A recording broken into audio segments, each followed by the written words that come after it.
Bonjour à toutes et à tous et bienvenue dans ce webinaire du mardi 25 novembre 2025 sur ce sujet au cœur de la transformation numérique, cloud et souveraineté. Aujourd'hui, le cloud n'est pas simplement une solution technique, mais plutôt un levier essentiel pour l'innovation, la performance et la compétitivité des organisations, qu'elles soient publiques ou privées. Les études ont montré que plus de 90% des grandes entreprises utilisent au moins un service du cloud. Et nos États réfléchissent de plus en plus sur comment garantir la souveraineté de leurs données. Ce choix implique de trouver un équilibre entre la sécurité, le contrôle des données et l'efficacité opérationnelle. Pour ce faire, nous avons la chance d'accueillir trois grands experts qui vont nous partager leurs expériences, qui vont aussi nous donner les grands points sur les différents types de cloud que nous avons, le cloud public, le cloud privé, le cloud souverain et le cloud hybride. Moi, c'est Catherine Diao. Je serai avec vous pendant 1h30 pour animer cette animation, pour animer ce webinaire. Nous allons passer à la présentation de nos panélistes. Nous allons accueillir tout d'abord Monsieur Omar Ba, qui est le directeur des réseaux infra et sécurité chez Synapsys. Monsieur Ba, bonjour, à vous la parole. Bonjour à toutes et à tous. Moi, je m'appelle Elash Omar Ba, je suis directeur de projet IT spécialisé dans l'infrastructure et la sécurité des systèmes d'information. Bon, je suis depuis un peu moins de 10 ans à Synapsys Conseil, une entreprise sénégalaise, filiale de la CDC, qui est, disons, le référencé dans le domaine de la biométrie et en expérience de plus de 20 ans en fait dans ce domaine, notamment dans les solutions d'identité, surtout ici au Sénégal et dans la sous-région aussi. Nous accompagnons en général les sociétés publiques et privées dans le domaine de la modernisation de leur infrastructure, notamment la mise en place des solutions cloud, on-premise, hybride, et renforçons aussi la cybersécurité. Bon, nos interventions couvrent les environnements critiques que sont la virtualisation, les architectures hyperconvergées, Microsoft 365, par exemple la vidéosurveillance, les contrôles d'accès physique. Aujourd'hui, je suis très heureux de partager mon expérience dans ce domaine, surtout sur ce thème qui est le cloud et la souveraineté, un enjeu majeur pour nos États africains et la compétitivité de nos entreprises. Merci.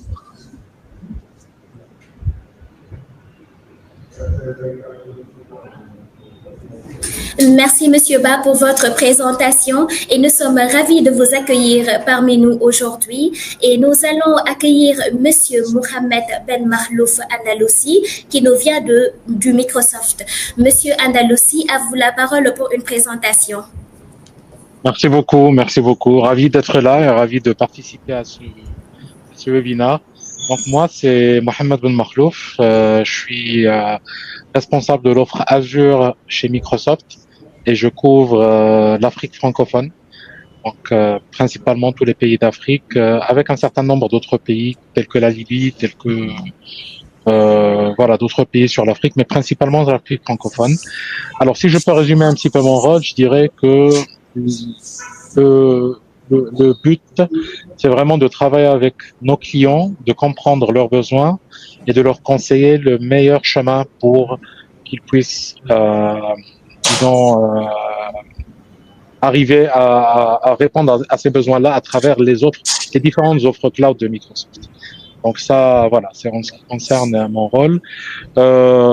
D'une manière globale, j'ai une expérience de plus de 20 ans, dans 5 ans chez Microsoft. Ces 20 années ont été passées sur la vente de nouvelles technologies, que ce soit en pre-sales, le rôle channel as well. Donc, voilà, ravi. Merci beaucoup. Merci beaucoup, Monsieur Andalusi, et merci aussi d'être parmi nous cet après-midi. Et nous allons accueillir notre troisième et dernier panéliste du nom de Monsieur Jonas Palomino qui nous vient de Sistalink.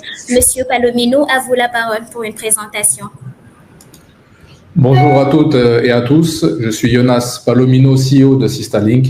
Je suis un entrepreneur du numérique qui a passé des années sur le terrain des télécoms, dans l'infrastructure, à construire, à résoudre des problématiques très concrètes et à comprendre une chose essentielle. Un pays ne peut pas avancer dans le digital s'il ne contrôle pas ses fondations. Je crois profondément que l'Afrique a tout pour réussir, des talents, des usages, une énergie incroyable, et ce qui manquait, c'était une infrastructure, un cloud qui nous appartient vraiment. C'est pour ça que j'ai créé Sistalink, donner au Sénégal et à l'Afrique un cloud proche, souverain, fiable, un cloud qui répond à nos réalités et qui donne la liberté de décider. Je suis très heureux d'être ici avec vous au Sénégal parce que c'est un pays qui aborde la souveraineté numérique avec sérieux et vision. Merci beaucoup. Merci, Monsieur Palomino. Merci à vous tous d'avoir accepté notre invitation. À vous qui nous suivez, n'hésitez pas de poser vos questions ainsi que de laisser vos commentaires. Ça sera un plaisir de les répondre avec nos experts. Comme nous le rappelons, le thème est cloud et souveraineté. Nous nous retournons vers Monsieur Ba. Monsieur Ba, avec votre expérience chez Synapsys et l'accompagnement des différentes institutions, vers quel type de cloud se tourne-t-elle le plus? Mais aussi selon vous et techniquement, pouvez-vous nous expliquer brièvement comment le modèle fonctionne-t-il? Merci Cathy pour la question. Bon, dans notre expérience chez Synapsys, ce que nous avons constaté et ce que nous observons très clairement, c'est que la majorité des institutions avec lesquelles on travaille optent pour l'on-premise, l'infrastructure on-premise jusqu'à présent. Bon, pourquoi cette préférence? Disons que parce que les organisations avec lesquelles on travaille très souvent gèrent des données critiques, que ce soit des données citoyennes, financières, sécurité, des systèmes de sécurité des identités numériques, des données RH par exemple. Raison pour laquelle beaucoup d'entre elles, l'on-premise est perçu, par exemple, non pas par exemple, plutôt est perçu comme solution la plus sûre, la plus rassurante en matière de contrôle pour eux, de conformité réglementaire et de souveraineté. Bon, techniquement, certains de nos ingénieurs aussi, disons-le, il faut l'avouer, hein, sont plus à l'aise dans cette infrastructure et refusent de sortir de leur zone de confort, disons. Maintenant, il y a aussi la maîtrise que ces organismes ou bien ces institutions veulent avoir sur cette infrastructure, que ce soit les données, l'emplacement de ces données, l'accès à ces systèmes, la cybersécurité et même le matériel. Maintenant, techniquement, comment ce modèle on-prem fonctionne? Disons que c'est du on-prem modèle, parce que c'est pas l'image qu'on a traditionnellement en fait, des salles serveurs classiques qu'on avait dans le temps. Aujourd'hui, cet on-prem-là est beaucoup plus avancé et il propose généralement sur 3 piliers, mais disons 2, parce que le troisième en fait est assez coûteux pour eux. Donc, généralement, ils optent pour l'hyperconvergence qui, pour beaucoup d'institutions, des solutions comme Nutanix, VMware, ou Fusion Cube de URL. Et dans cet environnement-là, bon, on parvient à contrôler en fait tout ce qui est compute, le calcul, le stockage, la virtualisation intégrée dans des clusters qui sont beaucoup plus faciles à gérer par rapport aux anciennes technologies des salles serveurs. Maintenant, ces ressources aussi sont scalables localement. Et là, bon, Maintenant, disons que le revers de la médaille reste toujours la même. Hein. Tout est géré par, en fait, nous-mêmes, techniciens, ingénieurs, du câblage réseau jusqu'aux applications. En fait, c'est ce volet-là que le cloud, aujourd'hui, nous, nous soulage, on va dire, sur ce côté-là. Et très souvent aussi sur cette infrastructure-là, le côté mise à jour est très souvent négligé, surtout les firmware. Et avouons-le, hein, généralement, quand les choses marchent, on a tendance à ne pas vouloir y toucher. Donc, de ce fait qu'au bout de quelques années, ces infrastructures-là deviennent obsolètes et on s'expose à des risques sur les données qu'on y héberge. Et ça pose vraiment un problème actuellement. Maintenant, on a vu que la tendance s'est un peu inversée parce qu'ils commencent, en fait, ces institutions, en fait, par le biais d'experts hein, qui sont ici au Sénégal, commencent à adopter, en fait, le cloud petit à petit, que ce soit dans le développement ou bien dans les échanges des messageries, la collaboration, ainsi de suite. Ils commencent à adopter petit à petit pour le cloud. C'est le cas de la messagerie Microsoft 365 qui est de plus en plus utilisée en fait dans cet écosystème. La collaboration, que ce soit disons les technologies open source qui sont aussi utilisées, mais bon, malheureusement, dont l'expertise laisse à désirer. Bon, sinon, disons que c'est pas un rejet du cloud, mais plutôt une approche, disons, beaucoup plus prudente, surtout à cause des données qui sont traitées, qui sont stockées, qui sont des données sensibles. Raison pour laquelle les autorités, les institutions ont tendance à ne pas trop aller à la va-vite sur les technologies du cloud. Donc, c'est ça. De par vos explications, nous avons une vision beaucoup plus large du cloud on-premise. Nous vous remercions, Monsieur Ba, mais toujours on suit la logique de présenter des différents types de cloud. Et à côté du cloud on-premise, nous avons le cloud public. Abordons à présent le cloud public avec le géant du Microsoft. Monsieur Andalussi, pourriez-vous nous expliquer le fonctionnement du cloud public et présenter les principaux clouds proposés par Microsoft, ainsi que les avantages et bénéfices qu'ils peuvent offrir aux États et institutions africaines? Bien sûr, merci beaucoup. Alors, je vais demander si on peut afficher le premier slide que j'ai partagé avec l'équipe. Alors, d'un point de vue général, voilà, donc Azure, en fait, c'est pas quelque chose qu'on va présenter. Tout le monde connaît maintenant Azure, mais je dirais juste pour un petit peu introduire ce que c'est et comment Microsoft se positionne sur l'offre diversifiée de cloud. Je dirais que Azure, c'est pas un cloud de hosting. Donc, c'est beaucoup plus que ça. Actuellement, premièrement, il peut être considéré comme un moteur d'innovation que toutes les entreprises pionnières peuvent utiliser pour vraiment innover à grande échelle. C'est aussi maintenant le cloud de l'intelligence artificielle, vu qu'il offre tout ce dont on a besoin pour que ça soit utilisé les derniers modèles et surtout la partie infrastructure orientée IA qui est disponible dans Azure et qui permet d'entraîner et d'utiliser les derniers modèles. Donc voilà, donc principalement, je dirais, voilà, c'est un petit peu ça, Azure.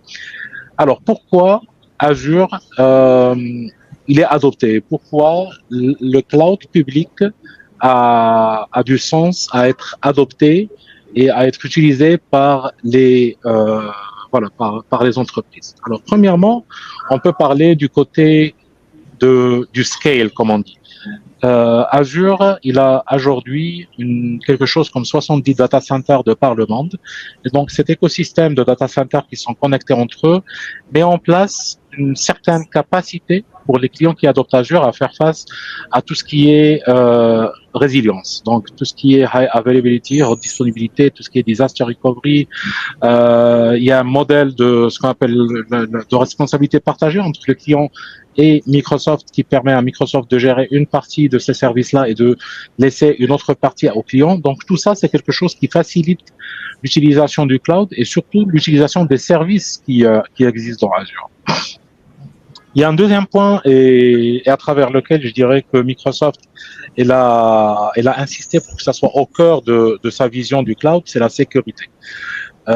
Azure, il offre une protection intégrale de tout ce qui est hosté dans Azure, de tous les workloads, de tous, disons, les services qui sont utilisés sur Azure. Microsoft, elle garantit une sécurité intégrale et surtout une sécurité multicouche. Donc, il y a plusieurs niveaux de sécurité et ça, on va le voir un petit peu dans le slide qui suit, qui va présenter les différents services par famille de services. J'en ai parlé tout à l'heure, c'est l'IA et donc Azure est considéré maintenant comme vraiment le cloud de l'intelligence artificielle, principalement, et ça a commencé il y a de ça presque 2 ans, avec l'introduction ou le partenariat que Microsoft possède avec OpenAI, la fondation OpenAI, ce qui nous a permis d'offrir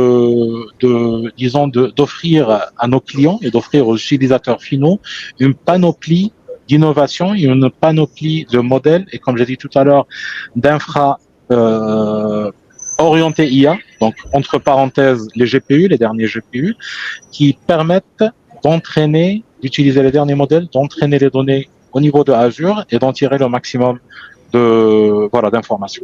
Et finalement, un point par rapport à la durabilité. Microsoft aussi, elle est très à cheval par rapport à ce concept-là. Et toutes les études, elles montrent que adopter un data center sur le cloud public permet de réduire l'empreinte carbone de presque 100%. Voilà, c'était juste une introduction. Pourquoi le cloud public il est intéressant et pourquoi Azure il est amené à prendre un petit peu le lead dans l'adoption des clouds publics. Si on rentre un petit peu dans les détails, je dirais que le nombre total de services qui sont hostés sur Azure avoisine les 1000. Okay? Mais on peut créer, disons, des groupes homogènes de services. Et donc, c'est pour ça que vous voyez un petit peu 4 couches. C'est pas des couches, c'est pas une hiérarchisation des services, mais disons une offre de services, qui regroupe un certain nombre de services qui sont homogènes entre eux. Je peux commencer par l'offre, ce qu'on appelle le AI and Advanced Analytics. Donc, c'est tous les services qui vont aider à traiter la donnée et à en tirer le maximum d'informations, que ce soit avec le service Microsoft Fabric, qui met en place, la data platform pour n'importe quel client, et bien sûr le Azure AI Foundry, qui permet d'accéder au modèle et l'infra IA dont j'ai parlé tout à l'heure. Donc ça, c'est une couche bien séparée. Et j'ai cité que ces 2 exemples-là de services Microsoft Fabric et Azure AI Foundry pour ne pas vraiment encombrer le slide, mais pour cette partie-là, on a une vingtaine, même une trentaine de services qui ne font que s'attaquer à cette problématique-là et à aider les clients à réaliser, à mettre en place des workloads qui sont liés à l'IA et à l'Advanced Analytics. De la même manière, je peux parler aussi du Modern Application. Et donc là, c'est comment on peut utiliser Azure ou le cloud public de Microsoft pour builder des applications cloud native. Quand je dis cloud native, c'est-à-dire elles utilisent les dernières innovations en termes de développement d'applications et en termes de structuration de l'application. Et là, je citerai rapidement AKS, qui est le Kubernetes Service orienté à Azure, qui existe dans Azure, et par exemple aussi le service App Services, qui permet de construire ces applications et de faire parler plusieurs composants de ces applications entre eux. Alors, je mets bien sûr la partie API Management qui est incluse là-dedans, pas mal d'autres services function as well. Donc, tout ça, c'est des services qui aident à porter, que ce soit à construire des applications directement dans le cloud ou à porter des applications existantes qui existent en-prem vers le cloud. Le 3e groupe de services, c'est tout ce qui est relatif à la sécurité et à la gouvernance. Et là, je partirai sur des deux services phares de l'offre sécurité qui sont Sentinel et Defender. Alors Sentinel, c'est le SIEM de Microsoft, Defender, c'est le XDR aussi de Microsoft, et donc les deux travaillent de concert pour qu'on puisse protéger tous les workloads. Et quand je dis workload, c'est avec au sens large. Donc c'est toutes les données, toutes les applications, toutes les VM, voilà, tous les objets qu'on va mettre dans Azure. Donc on peut utiliser Sentinel et Defender. Ce qui est bien aussi avec Sentinel et Defender, c'est qu'ils permettent de combiner une protection de l'infra qui est sur Azure, ou disons des workloads qui sont sur Azure, mais aussi des workloads qui sont on-prem. Et là, on va le voir un petit peu quand on va avancer dans la discussion. On va voir comment Microsoft elle envisage le hybrid cloud ou le cloud, local. Monitor, je l'ai cité ici comme un exemple de monitoring, de gouvernance, mais il y a plein d'autres services qui nous permettent de gouverner le tenant Azure. Donc, il y a Monitor, il y a Policies, il y a plein d'autres services. Il y a une quarantaine de services qui ne font que ça. Encore une fois, je ne cite que ce qu'on appelle les Hero Services. Et dernièrement, là, pratiquement, on touche à la couche la plus basse du cloud, qui est la partie infra, disons, qui va nous permettre que ça soit de moderniser des workloads qui sont existants, de les porter vers Azure ou de les migrer carrément. Et donc, on va parler par exemple des bases de données. L'offre de bases de données dans Azure, elle permet d'avoir accès à une vingtaine de technologies de bases de données. Je ne parle pas uniquement de la partie SQL, mais il y a une vingtaine d'autres technologies de bases de données qui est disponible dans Azure. Les VM, la partie storage aussi, la partie networking. Donc, tout ça est mis ici pour qu'on puisse vraiment partir sur Azure, commencer avec une infra, surtout IaaS, donc Infra as a Service, dans Azure, pour qu'on puisse avoir de la sécurité dessus, pour qu'on puisse déployer des applications dessus, et surtout à la fin, pour qu'on puisse traiter les données qu'on en tire et faire de l'IA et faire de l'Advanced Analytics. Voilà. Merci, Monsieur Analossi. For the English participant, you can also ask your question and your suggestion. Our expert will answer to all of those questions. Cloud on-premise, cloud public. Monsieur Palomino, Systalink se présente comme le premier cloud 100% sénégalais. Je cite sur votre site internet quelques paragraphes. Nous avons créé ce qui manquait au Sénégal, une infrastructure cloud locale où vos données restent chez vous, avec des data centers à Diamniadio, une facturation en CFA et un support local 24 heures sur 7. Nos solutions cloud ont été pensées pour vous. N'est-ce pas, c'est une démarche particulièrement prometteuse. Pourriez-vous nous en dire davantage, notamment sur les avantages et les bénéfices que vos solutions peuvent offrir aux États ainsi qu'aux institutions africaines? Merci beaucoup. C'est vrai, nous avons une vision un peu plus profonde. Systalink se positionne comme un cloud vraiment souverain. Donc, comme je l'ai dit, c'est hébergé localement, opéré par des équipes sénégalaises qui sont alignées sur nos besoins. Quand nous vous disons que vos données restent chez vous, ce n'est pas du marketing. C'est une réalité technique et juridique et surtout opérationnelle. Pourquoi est-ce que c'est important ? Parce qu'une donnée locale, c'est une donnée qui est protégée par la loi locale. Et un État, une banque, une administration, c'est essentiel. Nos infrastructures, eux, ils sont basés ici. Nos data centers sont à Diamniadio. On a une architecture haute disponibilité, du stockage distribué, sauvegarde automatisée. Et on a un support humain 24 sur 24. Et surtout, une latence parfaitement adaptée aux usages africains. Pour un État africain, les bénéfices sont concrets. Meilleure performance, une conformité immédiate, également une réduction drastique de la dépendance extérieure, une maîtrise du coût sur le long terme et une capacité décisionnelle sur la donnée réelle. Mais il y a un point que souvent on oublie dans les débats. Héberger les données critiques chez un hyperscaler étranger, même s'il installe une région physique en Afrique, ne crée pas la souveraineté. Parce que la loi applicable, les accès sensibles, la gouvernance restent ailleurs. Ce que nous proposons, c'est exactement l'inverse. Une base africaine, maîtrisée, sur laquelle on peut construire un numérique solide et utiliser l'hybride quand cela est notre avantage. Donc, Systalink, on apporte une alternative fiable, un choix africain, une indépendance technologique réelle. Merci. Merci, Monsieur Palomino. La question de la souveraineté ressurgit. Donc, pour en parler, c'est quelque chose, c'est une vision 2050 portée aussi par le New Deal Technology.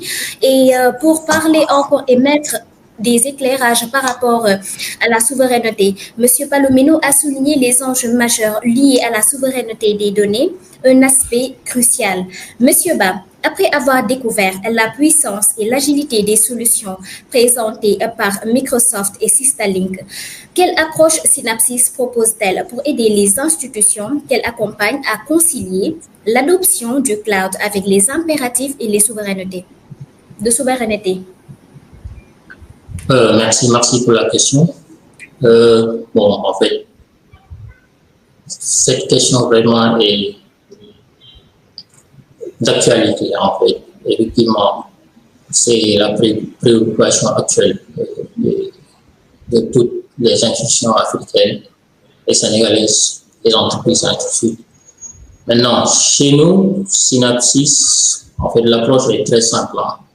C'est d'aider les institutions à bénéficier de la puissance du cloud public comme Microsoft ainsi que ses concurrents, et tout en garantissant en fait la maîtrise des données sensibles qui doivent rester entre les mains de ces institutions-là.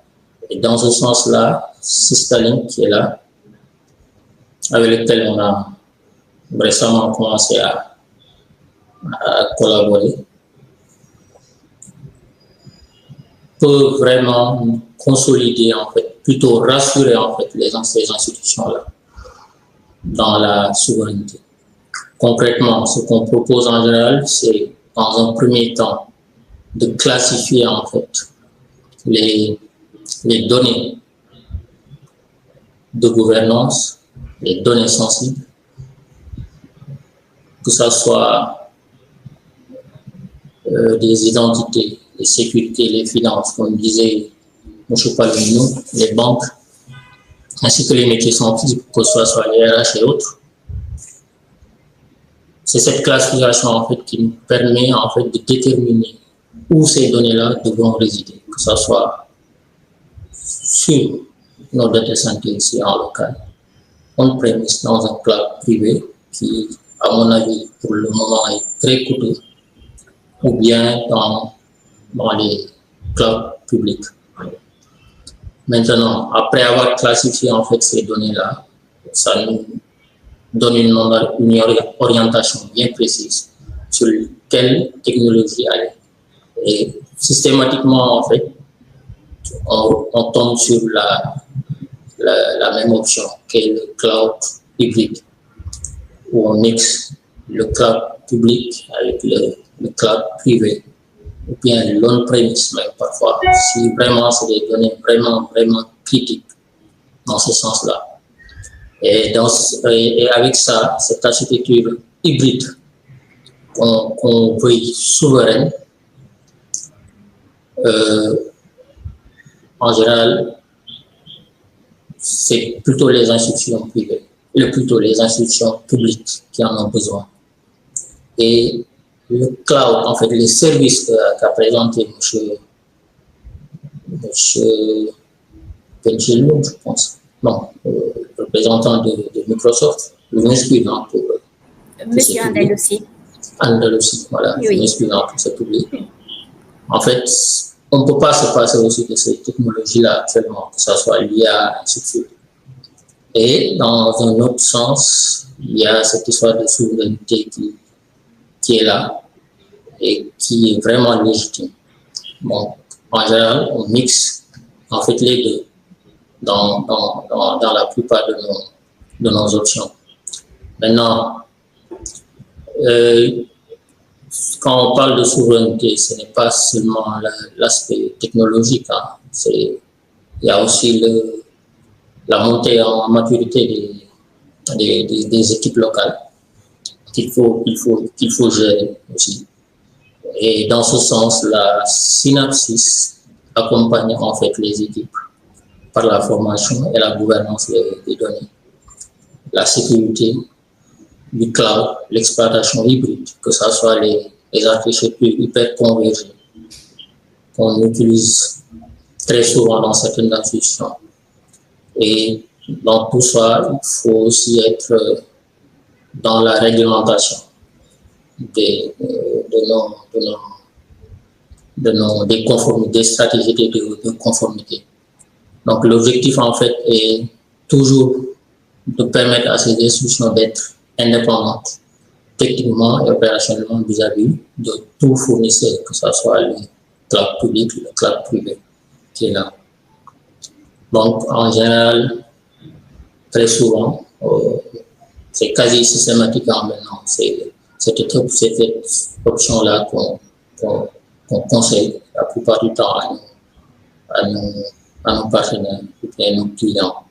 Maintenant, l'idéal aurait été d'avoir un cloud privé, que ça soit étatique ou pas. Sauf que dans ce sens-là, c'est vraiment très coûteux. C'est très coûteux financièrement, et puis l'expertise aussi n'est pas aussi tout disponible dans ce sens-là. Maintenant, côté finance, disons que la Synapsis étant une filiale de la CDC, cette institution que la CDC permet d'accompagner en fait ces institutions étatiques, ces organisations, soit étatiques, privées, ainsi de suite, dans un accompagnement poussé en fait, pour atteindre en fait cet objectif qui est la souveraineté. Parce que pour être souverain vraiment, il faut un cloud privé. Un cloud privé qui a les mêmes services que présente Microsoft, par exemple, ou AWS ou autre, et qui réside aussi dans le territoire sénégalais, comme M. Palomino fait actuellement avec Systalink. Bon, c'est en grosso modo, c'est ça notre approche. Maintenant, côté technique, Synapsis est aussi là. Il permettra en fait aux équipes techniques des différentes institutions de upscaler le skills, les aptitudes, les compétences en fait dans ce domaine-là. Parce que bon, la technologie est là. Mais si on n'a pas les compétences en fait pour gérer cette technologie-là, on est exposé à des risques. Parce que même ceux qu'on pense être beaucoup plus expérimentés dans ce domaine, que ce soit les compagnies comme Azure, AWS, GCP, ils sont confrontés à des attaques. Et ça, récemment, je pense que si vous avez lu les informations sur les technologies, rien que le mois dernier, je pense, Azure en a fait plutôt AWS en a fait les frais. Cloudflare, récemment, il n'y en a même pas quelques jours aussi, en a fait les frais. Donc, si on opte en fait pour une architecture souveraine, un cloud souverain, il faudrait vraiment qu'on ait en fait l'expertise en fait pour accompagner en fait ce projet-là. Et là, Synapsis dans ce sens est très disposé à aider les institutions et puis les experts à améliorer leur connaissance dans ce domaine. Merci. Merci. Donc, pour l'accompagnement de ces institutions, M. Ba a énuméré un point vraiment essentiel, le mixage du cloud privé et du cloud public. Pour énumérer le dernier point du cloud, le cloud hybride. Le cloud hybride apparaît comme l'une des solutions proposée par Synapsys à ses clients et partenaires étatiques. Monsieur Andalousi, quel dispositif Microsoft met-il en place dans cette perspective et comment fonctionne-t-il concrètement? Proposez-vous également d'autres approches permettant de concilier l'usage et les exigences de la souveraineté? Bien sûr, merci. Alors, si on peut revenir juste rapidement au slide.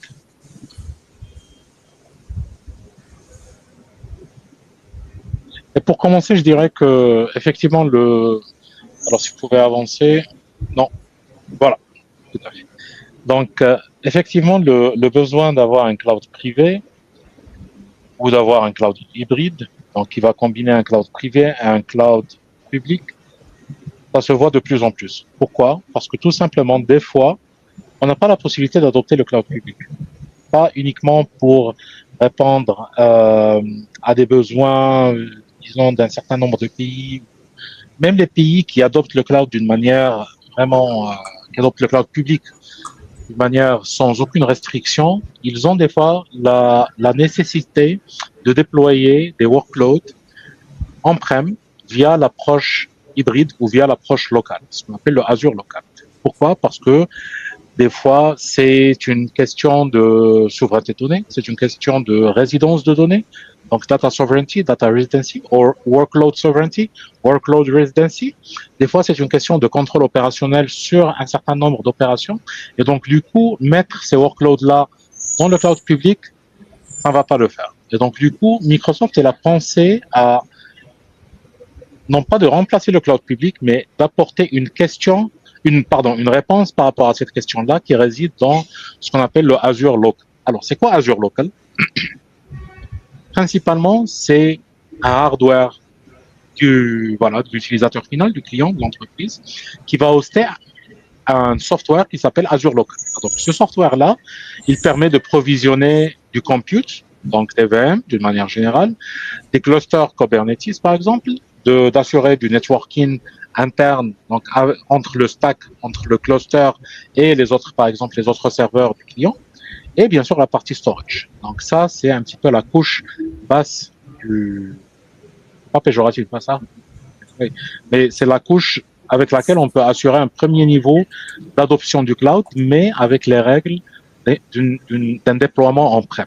Sur la base de cette base-là, on peut bien sûr déployer des applications locales, on peut avoir des bases de données locales, on peut faire de l'IA localement, tout ça sur la base de cette infra-là qui va apporter ce qui est bien, en fait, c'est pas ce qui est bien, mais disons, le plus de cette approche-là, c'est qu'on garde un déploiement on-prem, mais on apporte les outils de management du cloud à ce cluster-là on-prem. Donc, à un certain moment, on peut gérer le cluster on-prem de la même manière avec laquelle on gère le tenant Azure. Et pour les clients qui ont une approche hybride, c'est-à-dire ils ont les deux, ils ont le cloud public et le cloud local, avec une seule interface, ils peuvent combiner tout leur workload au sein d'une même interface de monitoring et de management.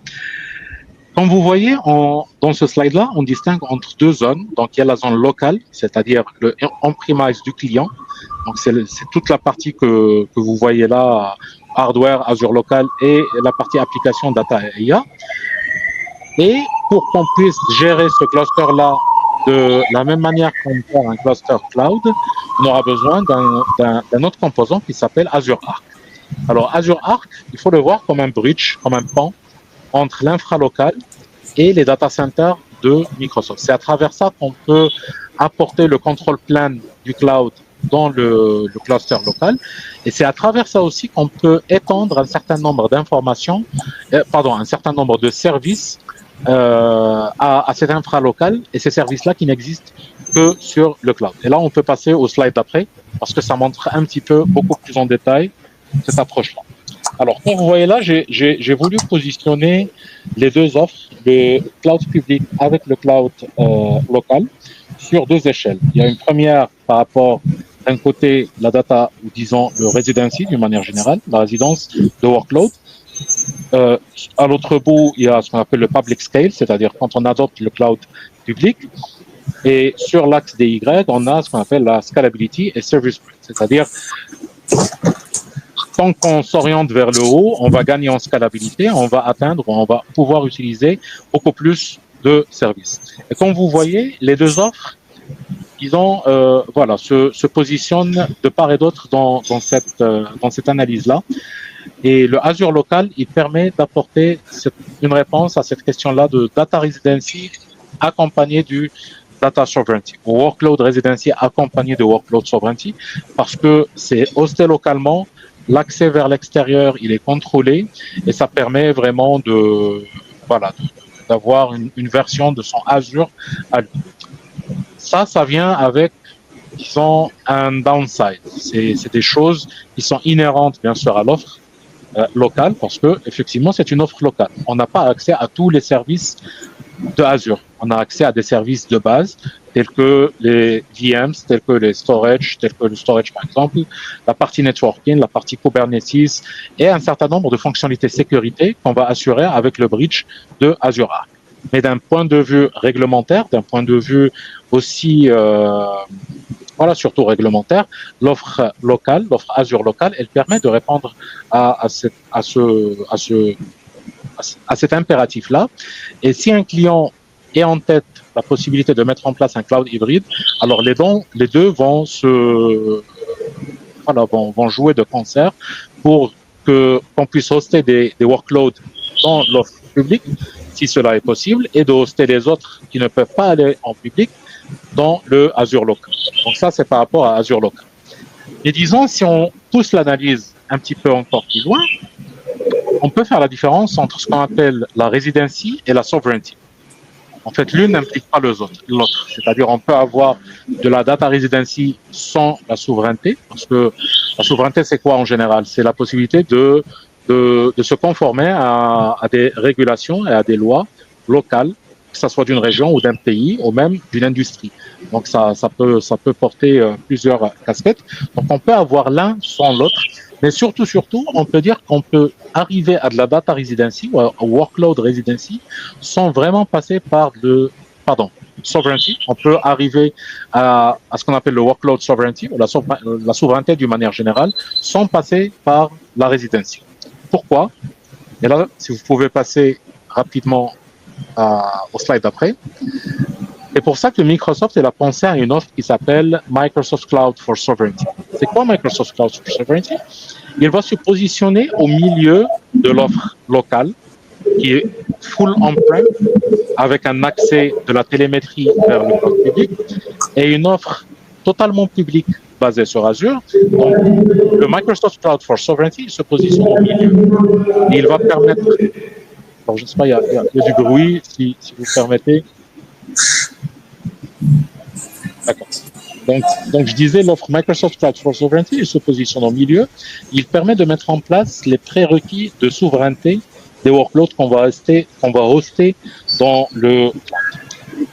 Alors, c'est pas une offre locale, c'est pas de l'infra local qu'on va utiliser. On va toujours utiliser un data center qui est dans une région publique, mais on va utiliser un certain nombre de contrôles et un certain nombre de guidance qui vont permettre d'asseoir cette souveraineté-là. Donc, pratiquement, je vais nommer la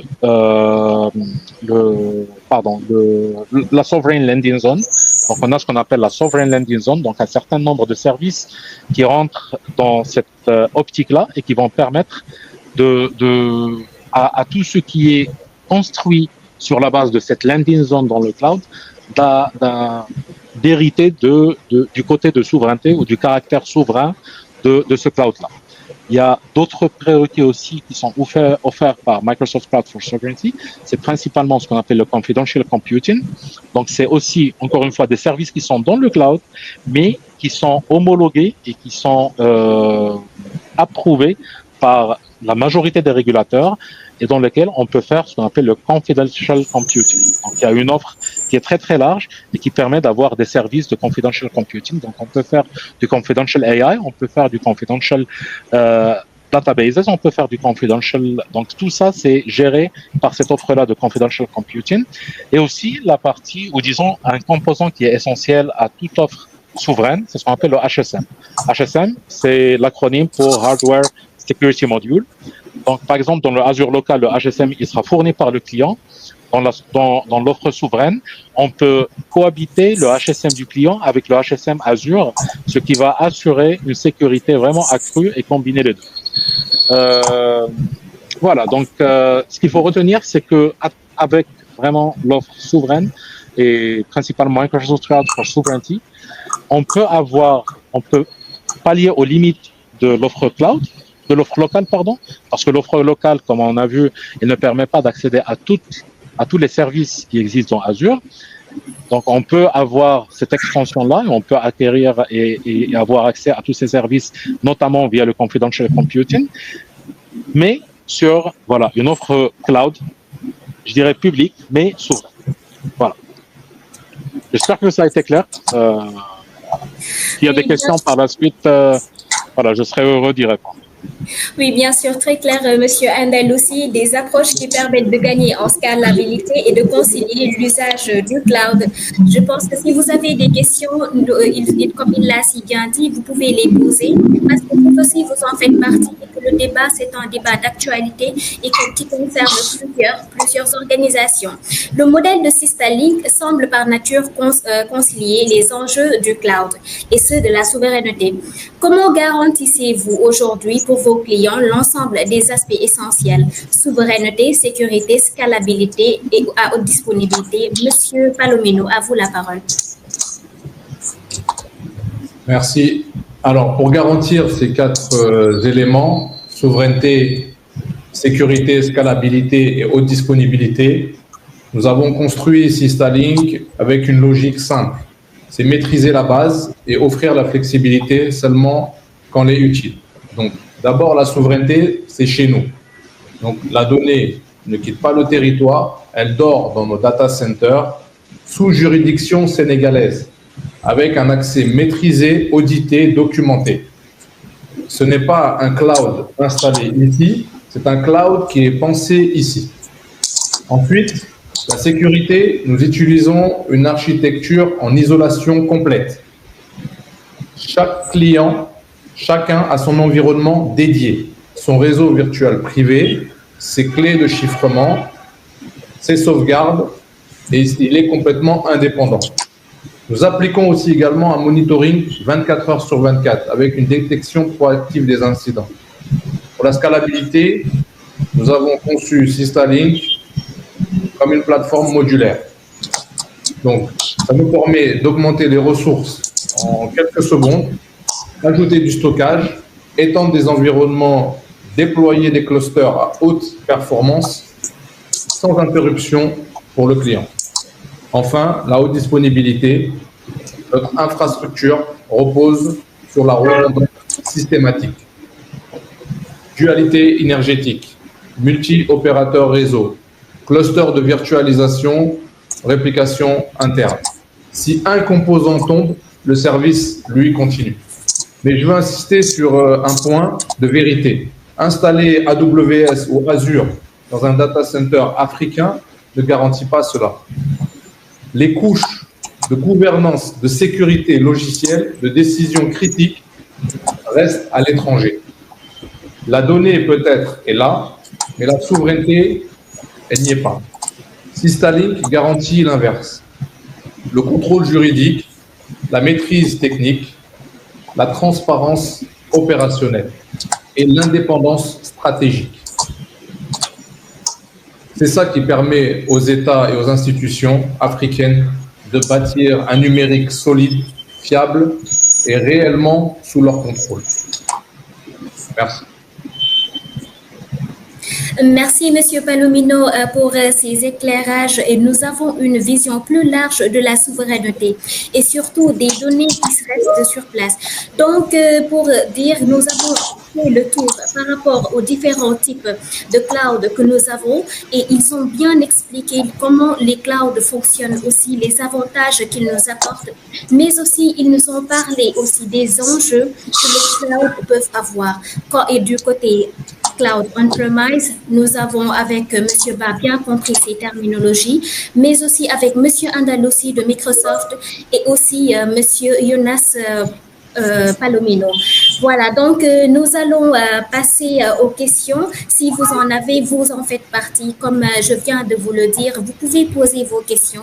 Nos experts sont là pour répondre à toutes ces questions-là parce que c'est un moment vraiment crucial qui n'est pas donné tous les jours. Donc, nous attendons vos questions.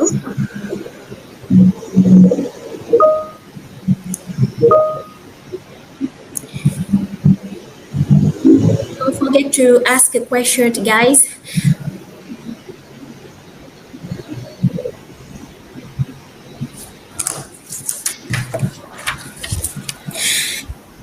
C'est un plaisir aussi. Nous accueillons à présent Monsieur Moussa Fall, DC du Sénom, qui nous fait la surprise de venir aujourd'hui pour participer et donner son point de vue par rapport à ce sujet. Donc, après avoir suivi ces interventions de nos experts panélistes, pourriez-vous nous éclairer sur la vision du New Deal technologie en matière du cloud et de souveraineté numérique? Monsieur Fall, bonjour. Bonjour à tous, bonjour pour ces brillants exposés et à ces brillants aussi exposants. Voilà, moi je m'appelle Moussa Fall, je suis le directeur des systèmes d'information de Sénégal numérique.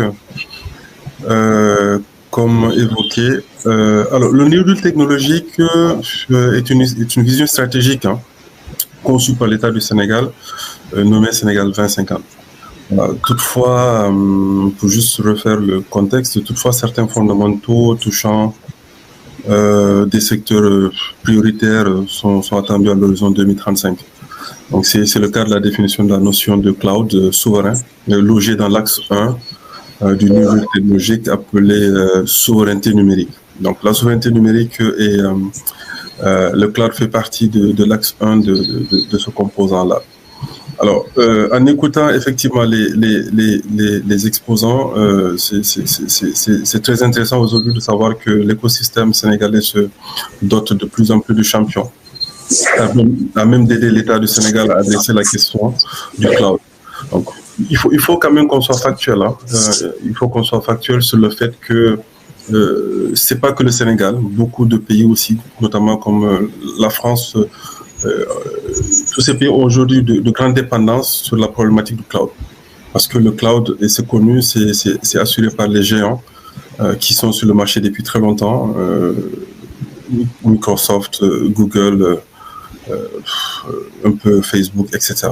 Donc, pour moi, la définition aujourd'hui du cloud, je le définirais autrement sur le plan qu'on est en train de construire concernant le cloud. Je redéfinirai les concepts avec vous, messieurs les experts, et puis certainement vous allez m'accompagner pour mettre en place un document stratégique. Moi, je l'appelle cloud national. Et dans le cloud national, qu'est-ce que je fais? Parce que pour moi, le cloud, c'est pas seulement l'opération de garder les données dans des data centers sécurisés, etc. C'est l'offre qu'on donne, que le Sénégal met à disposition de l'écosystème, qu'il soit public, qu'il soit privé, qu'il soit même tout simplement les apprenants. Donc, qu'est-ce qu'aujourd'hui le Sénégal a comme offre cloud pour le Sénégal? Pour moi, la souveraineté, c'est pas de conserver les data. La souveraineté, c'est de mettre à disposition de l'écosystème la technologie cloud. Voilà. Donc, la réflexion va aller dans ce sens-là, où on peut peut-être réfléchir en disant que le cloud souverain, c'est 100% des actifs ou des assets de l'État gérés par Sénégal numérique ou Synapsys. Le cloud privé, c'est 35% des assets ou des besoins cloud adressés par l'État du Sénégal et 75% adressés par le privé. Parce que le but aussi, c'est que le privé puisse participer à l'offre cloud du Sénégal. C'est qu'à l'horizon 2035, que le Sénégal puisse dire nous avons atteint 80% ou 90% de nos besoins cloud sont gérés par un écosystème local endogène, qu'il soit privé comme public.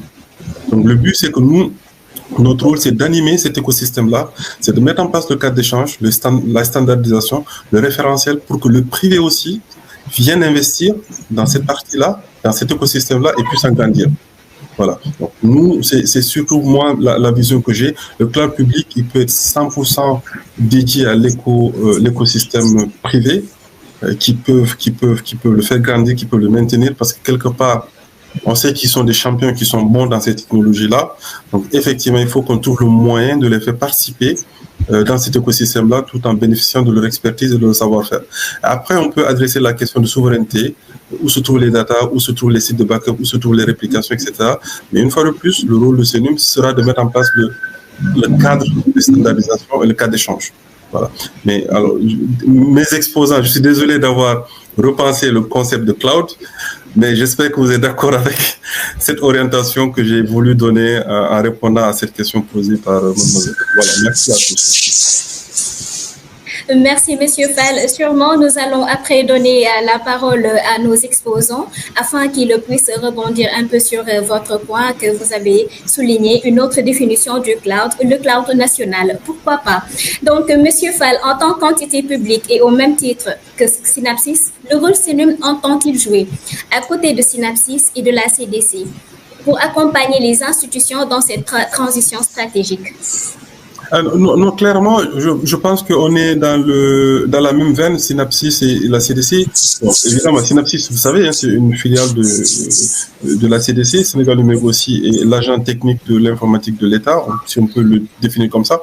Donc, évidemment, on va travailler ensemble dans un cadre synergique. Ça, c'est des projets structurants pour un État. Voilà, donc les différentes entités vont devoir collaborer ensemble pour mettre en place une vision claire, optimale pour effectivement adresser cette question de coût et d'investissement et même d'écosystème agrégé. Parce que si chacun réfléchit de son côté, ça peut effectivement à un moment donné ne pas être optimal. Donc là, Synapsys forcément et Sénégal Numérique vont travailler ensemble sur cette question. C'est une question éminemment stratégique pour le pays et je vois notre collaboration aller vraiment dans ce sens-là, dans le sens de partage de l'ensemble de notre stratégie, de notre orientation sur la question qui touche le monde aujourd'hui. Et bien d'autres sujets. Hein. Et bien d'autres sujets, effectivement. Merci, Monsieur Fall, pour votre intervention. Est-ce que nous n'allons pas donner la possibilité à nos exposants de réagir par rapport à ce sujet avant que... Très bien. Ok, merci. Merci, Monsieur Fall. Donc, je voudrais terminer sur un message simple. Le cloud aujourd'hui, c'est plus un service technique. C'est vraiment l'infrastructure stratégique qui conditionne la place d'un pays dans l'économie numérique mondiale. Si notre cloud n'est pas chez nous, notre avenir digital ne l'est pas non plus. Le Sénégal a tout pour devenir un leader. Il a les talents, la vision, la stabilité, l'écosystème. Donc aux institutions, protégez vos données critiques. Adoptez une doctrine claire, renforcez les infrastructures locales. Aux entreprises, essayez de rapprocher vos données. Utilisez l'hybride de manière intelligente. Réduisez votre dépendance. À l'Afrique, il est temps d'arrêter de financer l'infrastructure numérique des autres et de commencer à construire la nôtre. Et pour Systalink, notre mission est claire. C'est bâtir une base de cloud souverain, fiable, moderne, qui donne au continent la liberté de décider. Merci à tous. Merci, Monsieur Palomino, pour ces éclairages et nous remercions encore une fois de plus Monsieur Fall pour son intervention. Donc, nous allons passer aux questions. Nous avons quelques questions comme Monsieur Papa Khalibal qui voudrait savoir, dans le cadre du plan Sénégal numérique 2050, comment le Sénégal peut-il concilier l'adoption massive des solutions cloud avec les exigences de souveraineté numérique, notamment en matière de localisation des données stratégiques et cybersécurité et réduction de la dépendance technologique vis-à-vis des hyperscalers étrangers. Donc, la question a été posée à nos trois experts. Donc, nous allons d'abord donner la parole à Monsieur Palomino, si possible. Oui, très bien. Donc, comme je le disais, c'est une question. Il y a un peu de bruit. Ouais, comme je le disais, c'est une question donc très intéressante. Il faut absolument qu'il y ait une dynamique qui vienne de nos institutions à pouvoir essayer de privilégier les initiatives locales, à accompagner les entreprises, à les aider. S'il y a des solutions qui sont disponibles sur le territoire, de mettre en place des systèmes d'accompagnement pour pouvoir les utiliser.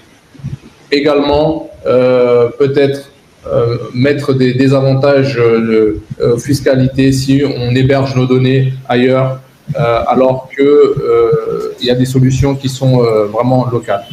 Donc, comme je le dis, le pays regorge de talents, le pays a vraiment envie. Nous, on l'a montré, c'est possible. En quelques temps, nous avons développé une solution cloud.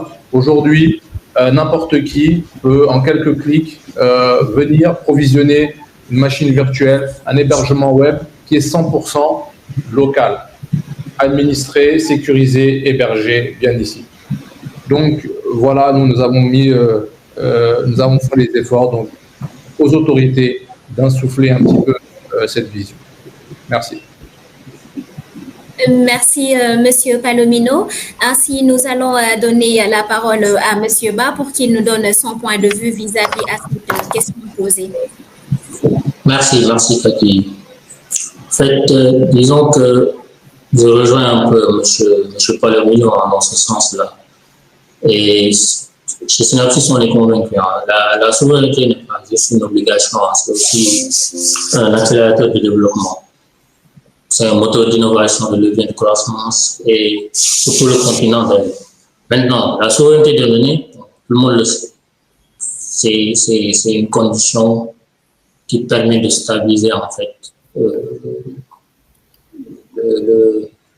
le Sénégal.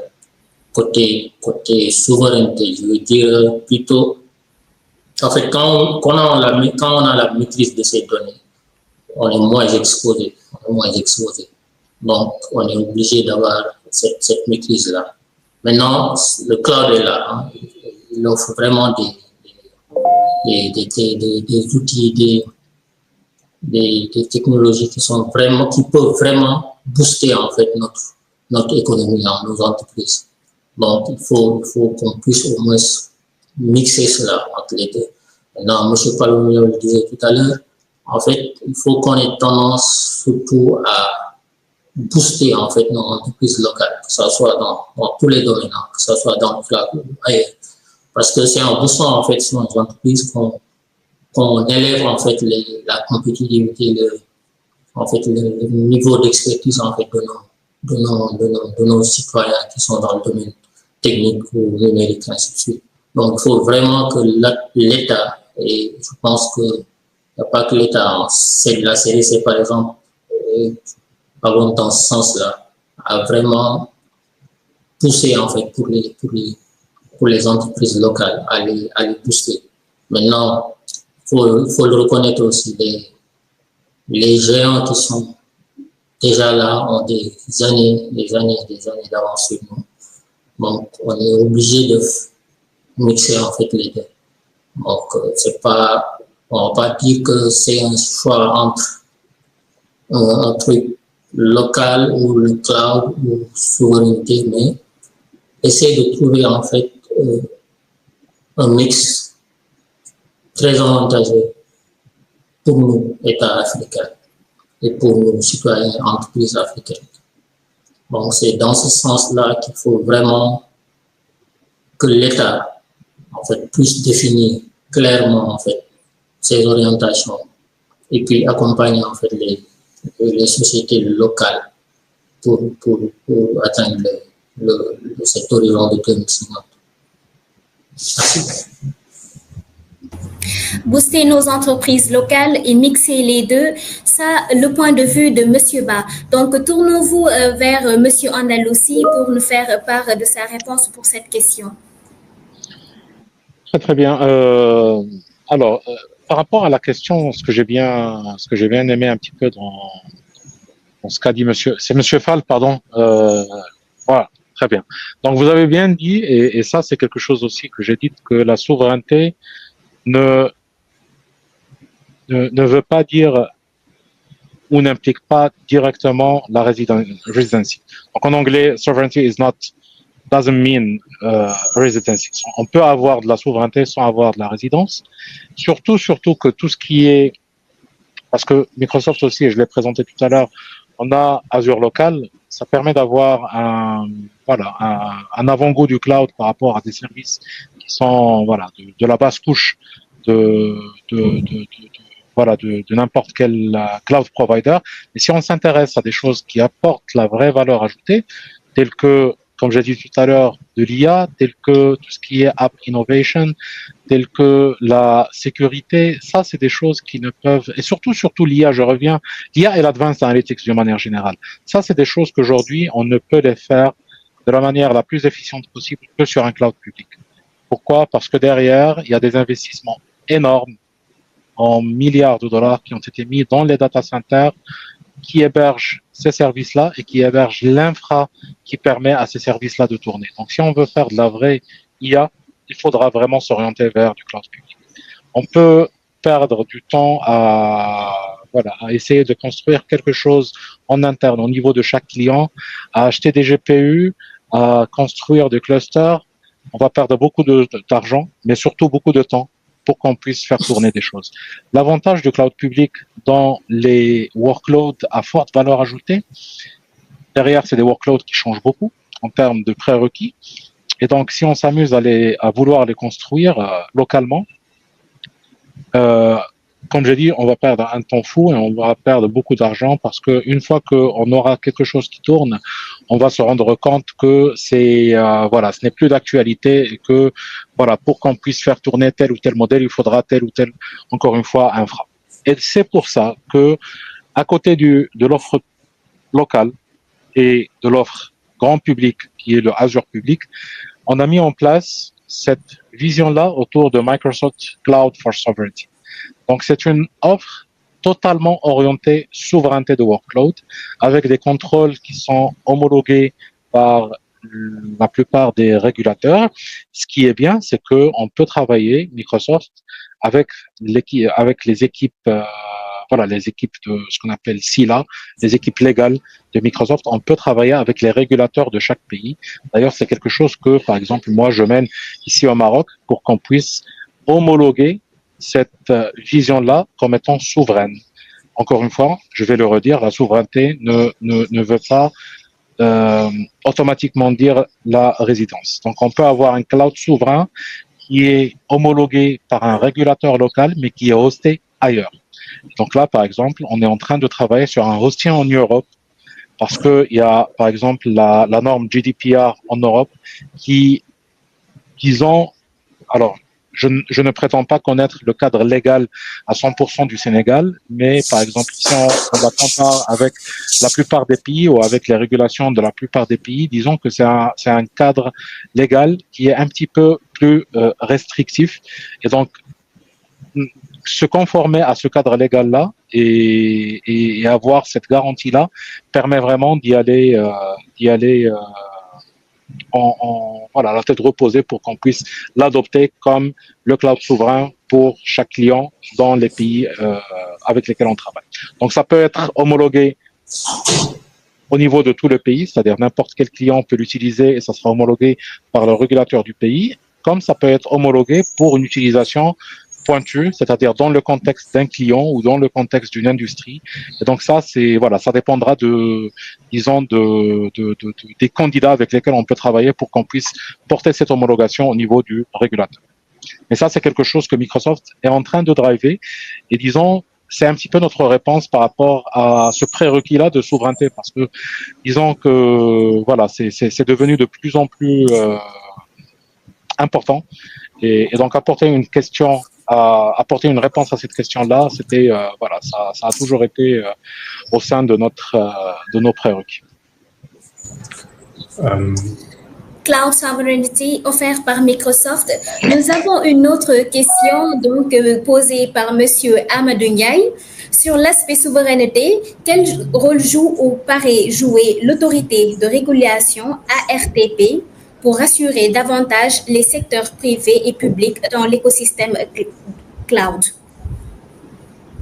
Nous allons poser la question à nos trois experts. si vous pouvez nous apporter des clarifications, plus particulièrement à Monsieur Ba et Monsieur Palomino. Monsieur Ba, à vous la parole. Oui, merci Cathy. Bon, souveraineté, le rôle de l'ARTP, c'est l'autorité de régulation des télécommunications publiques. Disons qu'on a des structures de télécommunications qui sont là, les FAI qui sont là au Sénégal, qui proposent aussi des technologies et des data centers, des solutions d'hébergement ici au Sénégal. Il faudrait que l'ARTP aussi puisse s'assurer où résident ces données. Est-ce que les lois qui ont été établies ici au Sénégal sont respectées par ces entités-là? Parce que parfois, c'est des associations entre sociétés sénégalaises et sociétés étrangères. Maintenant, il faut qu'ils aient au moins l'œil sur tout ce qu'ils font dans cet écosystème, que ce soit le cloud et tout le reste, en fait. Donc, l'ARTP peut vraiment aider, en fait, à consolider, en fait, cette approche de souveraineté que l'État veut avoir et d'avoir, en fait, la mainmise sur ces organisations-là qui sont là depuis des années et sur lesquelles le grand public n'a vraiment aucune idée de ce qu'ils font de nos données qui sont déjà là. Et c'est l'ARTP, c'est à l'ARTP en fait de se positionner en bouclier par rapport à l'État et ses institutions-là. Merci, Monsieur Ba, pour votre réponse. Nous allons aussi donner à notre invité pour répondre à cette question, Monsieur Fall, si vous pouvez nous apporter des éclairages par rapport à cette question. Alors, concernant l'ARTP, je pense que je vais laisser à M. Ba parce que c'est pas trop notre domaine d'expertise, la régulation. Mais oui, quelque part aussi, de façon ramassée, on peut dire que l'organe de régulation doit être effectivement en charge de mettre en place aussi ce cadre-là pour adresser des questions qui sont tout à fait nouvelles. Hein. Donc certainement, il arrivera un moment où il faut faire évoluer certains textes, il faut mettre en place de nouvelles dispositions pour adresser certaines problématiques. Et justement, le rôle de la RTP sera d'adresser toutes ces fonctionnalités-là. Mais on est un peu jeune sur ce processus-là, donc nécessairement, toute la partie légale, cadre institutionnel, cadre réglementaire, va certainement être revue de façon tout à fait normale et naturelle. Hein. On est encore jeune sur le processus. Le temps de la maturation, on va faire évoluer certainement l'écosystème. De cet écosystème. Merci, Monsieur Fall. Nous avons une autre question aussi pour vous, donc qui nous vient de African Market Shop, qui vous pose la question à savoir, est-ce que CENUM mettra donc à disposition ces data centers au privé pour exploiter ou adresser le cloud? Alors, ça, c'est une formidable question. Oui, ce que je dis, en fait, le CNUM n'a pas pour vocation d'adresser toute la problématique du cloud. Moi, en tout cas, de ce que j'en déduis, nous n'avons pas pour vocation d'adresser l'ensemble du besoin cloud national. Par contre, nous devrons organiser l'écosystème avec Synapsys, avec la CDC, pour fournir un service cloud endogène. Voilà. Donc, la problématique n'est pas forcément, comme on a dit, hein, de hoster les data impérativement au Sénégal. Il faut mettre en place la régulation, la standardisation et le cadre. Donc, après, les gens, ils peuvent utiliser les outils qu'ils veulent.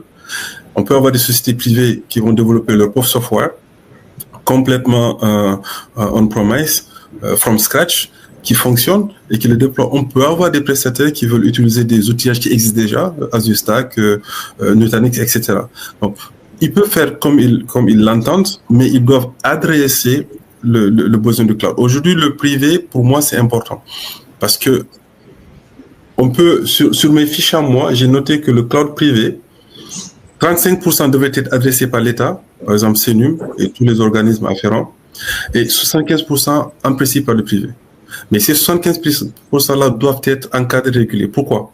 Parce que le cloud privé, s'il doit attaquer ou supporter des besoins étatiques comme des ministères le gouvernement, ou même des applications qui exploitent des données démographiques endogènes au Sénégal, telles que les données relatives à la santé, les données relatives à l'agriculture, des données relatives à l'économie.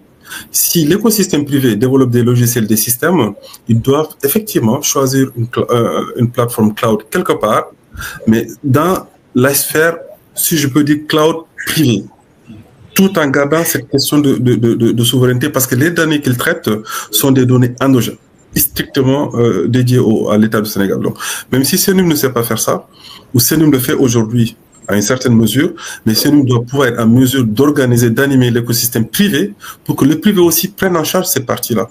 Et nous, tout ce qu'on fera, comme l'a dit tantôt monsieur, c'est la régulation, la standardisation et être sûr et certain que les prérequis nécessaires pour la sécurisation des données sont totalement respectés, totalement transparents, que l'écosystème est fiable, fonctionnel, donc ils peuvent, ou on peut leur confier des données étatiques pour qu'ils les stockent, pour qu'ils les traitent, ou pour qu'ils les processent, ou qu'ils les computent.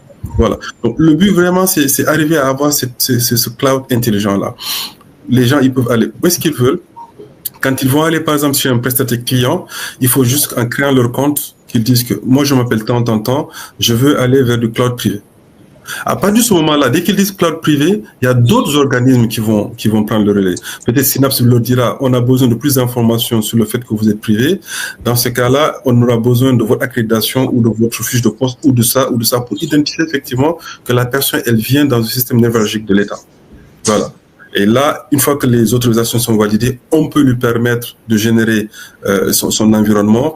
Aujourd'hui, Starlink nous rassure en nous disant que chaque client peut avoir son propre environnement bien ségrégué. Et ça, c'est pas mal parce qu'on rentre maintenant dans le cadre de l'urbanisation de la sécurité des systèmes d'information.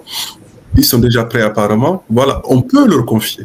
On peut discuter avec eux pour leur dire qu'écoutez, nous, on ne peut pas tout adresser, mais on souhaite que vous adressiez une partie de la problématique du cloud de l'État, adressé par le privé, qui développe des solutions pour eux, qui développe des logiciels pour eux, mais pour lesquels les données traitées doivent être en on-premise, on va dire. Quand je dis on-premise, c'est localement au Sénégal. Et ça, par exemple, on peut tout à fait le confier. Il n'y a pas de raison que Senum absorbe toute cette quantité de données ou de volumétrie. C'est même pas possible. On réduira l'écosystème.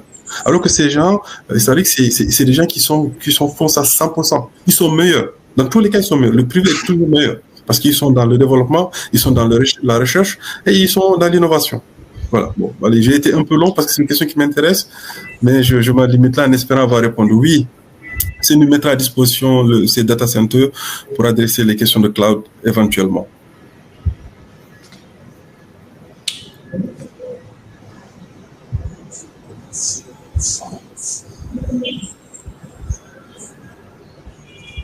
Cathy?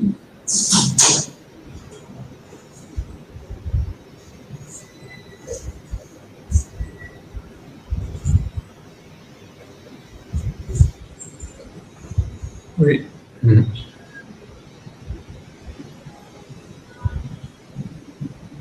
Cathy?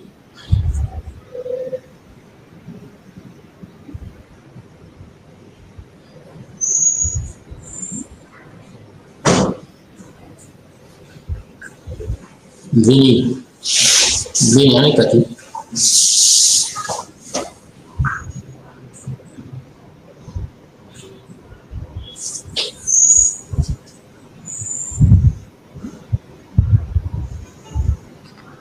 Vini?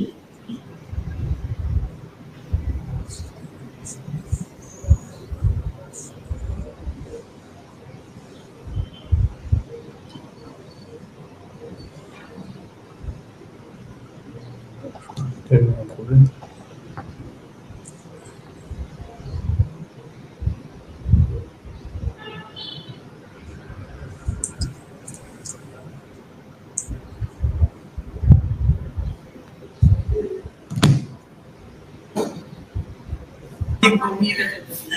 Salam, bonjour Omar. Donc, je pense que Cathy a un problème technique. Cathy a un problème technique. Il faut prendre le relais directement à Omar, comme ça, à répondre aux questions. Je vais afficher les questions directement. Comme ça, Ok. vous allez poser les questions et on va terminer par ces questions-là. Merci beaucoup. Ok. Bon, Oui. C'est quelle question? La question. non, juste aller au bout de temps que Ok, d'accord. Allô? Oui, Oui, vous m'entendez? oui, oui. Ah, ok. Bon, désolé pour cette interruption. Apparemment, notre collègue là a un souci avec sa connectivité. Bon, on va essayer de continuer avec les questions. Bon, on en était avec. Bon, apparemment, elle est revenue en ligne. Ça va, elle est de retour. Ah ouais, elle est de retour. Cathy, c'est bon?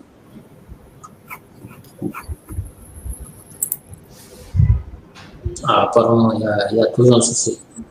Donc, disons, on va essayer de parcourir en fait le questionnaire. Là, on a ici une question de Elaj Missangom qui dit comment rendre ce cloud national pour que les acteurs privés ne se tournent pas vers les clouds historiques. Bon, on va adresser cette question à Monsieur Palomino. désolé, il y a toujours une problème de connexion. Je pense que je vais conclure. Oui, vous m'entendez? Oui, c'est bon. Donc, alors par rapport à cette question, il faut que le cloud national il comprenne bien le marché et qu'il offre le maximum de services possibles. Moi, je le répète encore une fois, au Sénégal, nous avons tout ce qu'il faut. Nous avons les talents, nous avons comme un écosystème, un pays qui est stable pour pouvoir réaliser. Systalink, nous sommes une entreprise de software.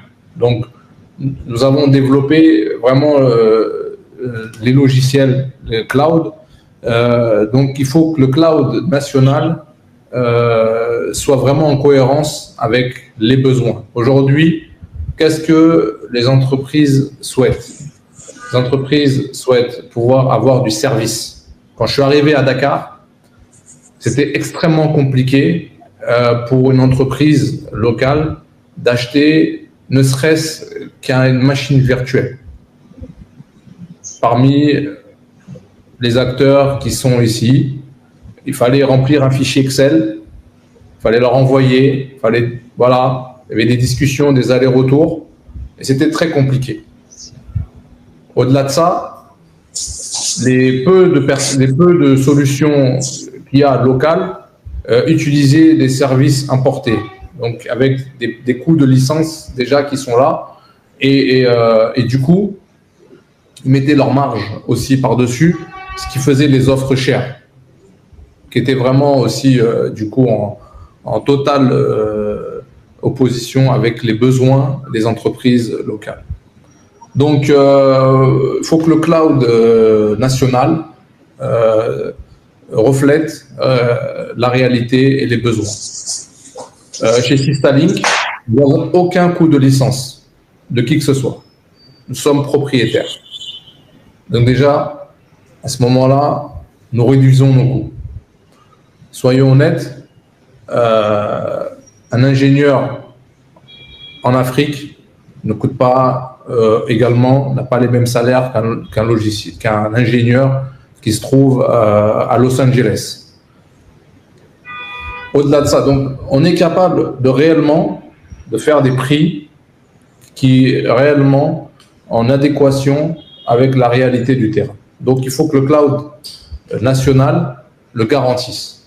Pour ça, il sera obligé de mettre les mains dans le code et de développer son propre software.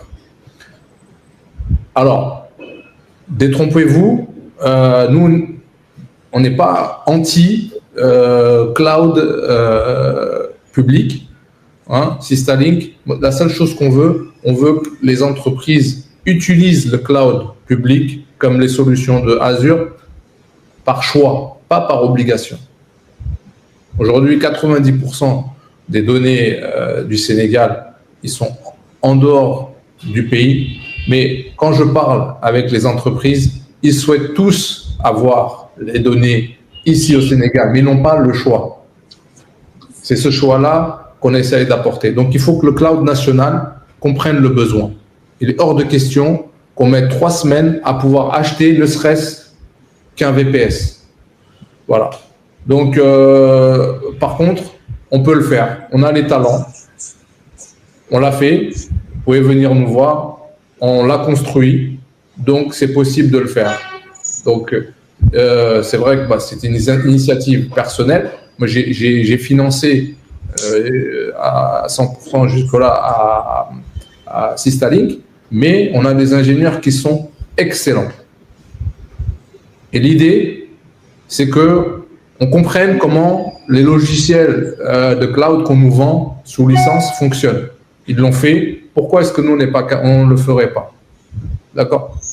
Donc voilà, le cloud national, s'il est efficace, s'il est rapide, s'il est cohérent au niveau du prix, il n'y a aucune raison que les entreprises ne l'adoptent pas. Moi, je discute avec beaucoup d'entrepreneurs, c'est la même chose que j'entends.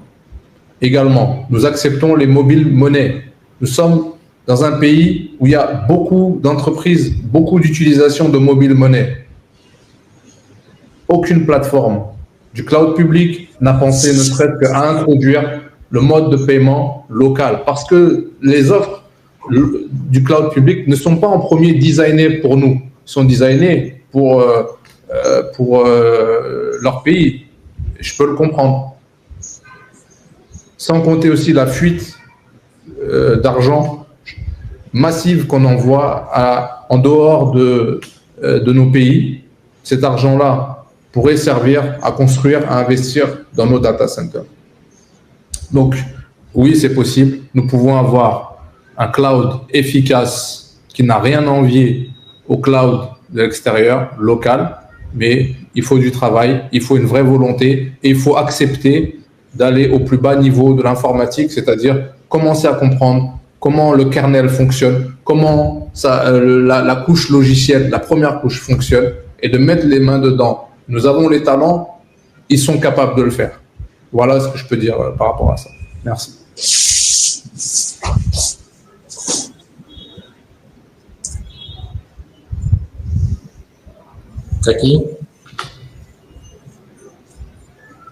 Taki, le son n'est pas activé. Hein? C'est bon, vous m'entendez maintenant? Oui, c'est bon. Voilà. Nous nous excusons pour tout à l'heure. Nous avons eu des problèmes techniques, raison pour laquelle j'étais absente tout à l'heure. Sans plus tarder, nous avons déjà atteint 1h30 dans l'émission et nous allons prendre la dernière question pour clôturer ce panel. Donc, on a une question de Monsieur Kibatoré. Comment favoriser l'émergence d'un écosystème cloud souverain capable de rivaliser technologiquement tout en préservant l'innovation et l'agilité nécessaires aux entreprises numériques? Nous allons donner la parole à Monsieur Omar Ba pour nous apporter des éclairages par rapport à cela. Merci Cathy. Effectivement, c'est ce qu'on disait depuis le départ. Il faut que les entités étatiques puissent accompagner en fait les organisations, plutôt les sociétés locales qui abondent dans ce sens-là, que ce soit Systalink ou d'autres. Parce qu'il en faut plus. Hein. On ne peut pas être en fait loqué avec un seul fournisseur. Donc il faut qu'il y ait au moins 2, 3, 4 entités qui offrent en fait cette technologie-là. Et pour cela, il faut que l'État ou bien l'État, par l'intermédiaire de la CDC, par exemple, puisse accompagner en fait ces structures. Comme le disait M. Palomino tout à l'heure, il a investi lui-même jusque-là, et on sait que pour être au niveau des organismes qui sont les géants en fait dans ce domaine-là, il faut beaucoup d'argent, il faut beaucoup de financement. Et l'État, dans ce sens où la CDC peut accompagner en fait ces structures-là à aller de l'avant et puis aller beaucoup plus loin, essayer au moins d'atteindre un certain niveau pour pouvoir en fait apporter en fait ces solutions-là qu'ils ont eux les géants et qu'on n'a pas nous encore dans nos clouds privés. Comme ça, dans ce sens aussi, ça permettra à ce que disait monsieur le représentant de Senom. En fait, le cloud offre un service. Donc, c'est un service qui est là, qui est disponible avec les géants. Donc, si, par exemple, ces services-là, on l'a pas dans un service cloud local, on est obligé d'aller le chercher ailleurs. Ce que disait M. Palomino. Ça doit être un choix. Il faut que les services soient. Et pour ça, il faut vraiment que l'État puisse accompagner, en fait, ces structures-là pour pouvoir les aider à aller de l'avant. Et je pense que ce qu'il disait, c'est vrai. L'expertise est là. Et les talents sont là. Maintenant, il suffit aussi de les accompagner aussi à aller beaucoup plus, disons, aller vraiment comme il disait, dans le kernel là, c'est vraiment aller au fond en fait de ces technologies, à pouvoir les comprendre et pouvoir les développer de plus en plus et offrir des services qui seront disponibles et adéquats aux besoins des Sénégalais, que ce soit ou bien du peuple africain en général, par l'intermédiaire de ces institutions ou bien de ces entreprises. Merci, Monsieur Ba. Donc, nous allons remettre la parole à Monsieur Palomino pour nous apporter une réponse par rapport à cette question. Effectivement, c'est comme... merci à l'intervention de Monsieur Ba. Nous partageons vraiment les mêmes analyses. Comme je l'ai dit, tout est possible. Il faut vraiment une mobilisation et une volonté. En tout cas, il y a vraiment de l'envie. Moi, je suis au contact vraiment de plein d'entreprises, plein de startups. Je vois énormément de projets qui sont là, mais qui stagnent parce qu'il n'y a pas vraiment de possibilités. Et surtout, il ne faut pas oublier aussi la masse, le développeur qui est chez lui, dans sa maison, qui n'a pas forcément de carte bancaire et qui a des projets, n'a pas vraiment de solution. Donc, ces peu d'expériences, c'est le cloud gratuit qu'il va avoir dans certaines plateformes. Donc, pour lui, c'est la norme que tout se passe à l'extérieur. En tout cas, nous, on est disponible. On est là pour partager, pour également faire évoluer, contribuer à notre manière, quelle qu'elle soit. Nous sommes à Dakar. Nous avons une équipe de 60 ingénieurs composée de développeurs, d'ingénieurs cloud, également du DevOps. On peut accompagner sur beaucoup de sujets. Donc, c'est une première brique. Donc, il faut continuer dans cette dynamique, être patient. On a du retard, mais pas énormément. Et il faut utiliser l'IA, justement, pour rattraper un petit peu ce retard. Mais effectivement, sans une volonté claire de l'État et des entreprises qui sont, entre guillemets, les bras armés de l'État, de la CDC, sans leur aide, ça va être vraiment une tâche très, très, très compliquée. Voilà. Mais je pense qu'on est sur la bonne voie parce qu'on se pose les questions, on pose le débat. Et je remercie vraiment Synapsis d'avoir organisé ce webinaire qui est très important, qui permet de poser des bonnes questions, car le numérique, c'est vraiment une chose très importante. C'est un territoire. Maintenant, qu'est-ce qu'on choisit? Est-ce qu'on veut être locataire de ce territoire numérique ou est-ce qu'on veut être propriétaire? Systalink pense qu'on souhaite être propriétaire. Merci.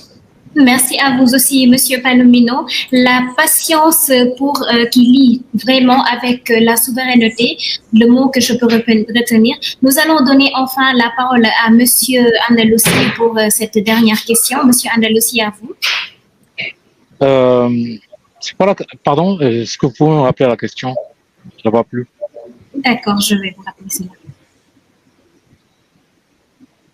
Voilà, la question, c'est de savoir comment favoriser l'émergence d'un écosystème cloud souverain capable de rivaliser technologiquement tout en préservant l'innovation et l'agilité nécessaire aux entreprises du numérique.